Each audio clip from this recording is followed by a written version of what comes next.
मोठे मोठे प्रथितयश हॉस्पिटल्स जे आहेत ते चांगलं रिस्पॉन्ड करतात, ते मदत करतात. अनेक वेळा 30-30 लाख 40-40 लाख रुपये जे ऑपरेशन्सला लागतात असे गरिबांचे ऑपरेशन्स हे या माध्यमातून मोफत आपल्याला करता येतात.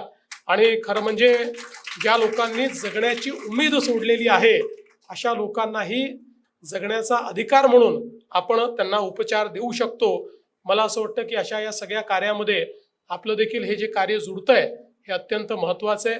मी योगेशजींचे आभार मानेन, कारण योगेशजींनी आम्हाला आग्रह धरला होता की मी या कार्यक्रमाला आलो पाहिजे, पण मला समाधान आहे की मी एका चांगल्या कार्यक्रमामध्ये या ठिकाणी आलो. असंच आपण चांगलं कार्य करत राहा आणि चांगल्या कार्यकर्ता वारंवार बोलवलं तरी मी या ठिकाणी निश्चित येईल, कारण आपल्याला माहिती आहे की माझं ब्रीदवाक्यच आहे मी पुन्हा येईन. त्याच्यामुळे चांगल्या कार्यक्रमाला मी पुन्हा येतोच, त्यामुळे आपण जरूर बोलवा एवढीच आपल्याला विनंती करतो. पुन्हा एकदा आपले आभार मानतो.